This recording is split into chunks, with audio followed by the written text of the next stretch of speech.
What is film noir? Where did it come from? It's a little bit difficult to define, since films that classify themselves as such were never intentionally made to be film noir. One could define it as a genre made at a specific moment in film history for a distinct purpose or reason. Film noir movies, more than anything, are characterized by stories of crime and betrayal, made by Hollywood during the 1940s and 50s, laced with disillusioned outlooks and/or seamy love stories.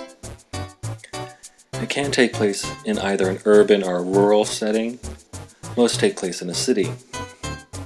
One of the reasons film noir stays associated with the 40s and 50s has to do with the fact that Hollywood was still under the strict enforcement of the Hays Code, restricting the permissiveness of what could be shown on screen.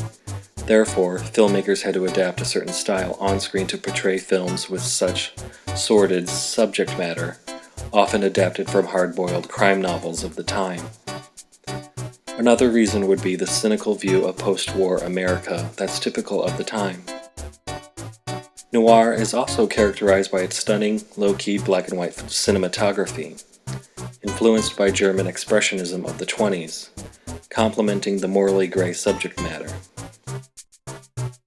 It's also characterized by its charismatic leading men, reprehensible and sometimes charming villains, and sexy femme fatales.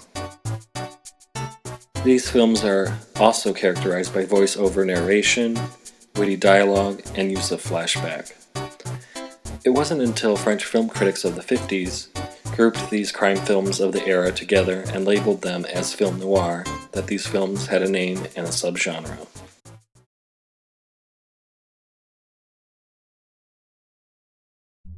Criss Cross from 1949, directed by Robert Siodmak, is a classic typical film noir that seems to get lost in the shuffle of other great noir films at the time, like The Maltese Falcon or Double Indemnity, but shouldn't be passed up if you're a fan of classic films of Hollywood's golden age. It stars Burt Lancaster in a typically good male lead, whose character is outwardly tough but emotionally fragile inside.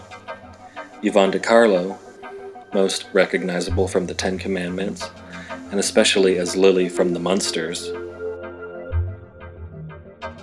as the film's femme fatale, one of her best on-screen performances, more ambiguous and sympathetic than usual for female roles in noir, and Dan Duryea as the slimy villain, a character which he was best known to play. The story revolves around Steve Thompson, who returns home to LA after a few years' absence. Upon his return, he seeks to return to his old job as an armored truck driver and to find his ex-wife, both decisions leading to the central conflict of the story. He finds his ex-wife Anna, now married to a crime boss named Slim. In order for Steve and Anna to keep their attraction a secret from Slim, Steve proposes that Slim robs one of Steve's company's armored trucks for several $100,000 to distract Slim from the fact that he and Anna are still involved with one another. Once this is actually attempted, it goes unpredictably wrong, and it's a slow descent into hell after that. More than anything else, the film is about love and loneliness. It shows us lonely hearts, idealistic young love, parental love, friendship, and especially tragic and complex love, accentuated by the complexity of turbulent relationships and lusty obsession.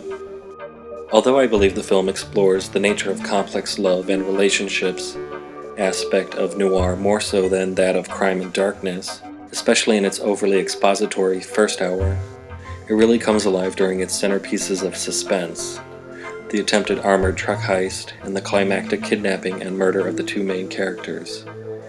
It showcases Siodmak's flair for style and atmosphere for dread in often memorable fashion, focusing on the dark side of human nature, including crime, deceit, and betrayal.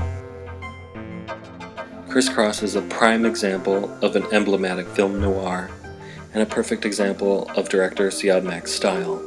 Look for the use of mirrors and beautifully dreamlike use of light and shadow.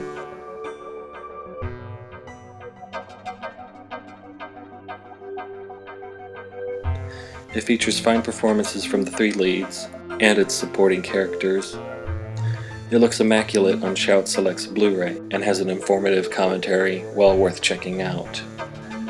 The film was not liked by audiences or critics at the time, criticizing its complicated story and slow pacing.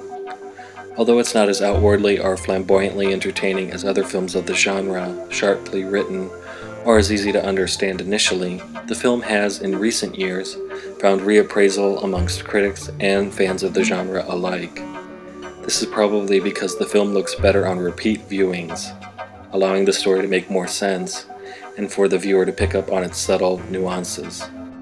Ultimately, Criss Cross is an uncompromising look at tragic love and the wages of sin.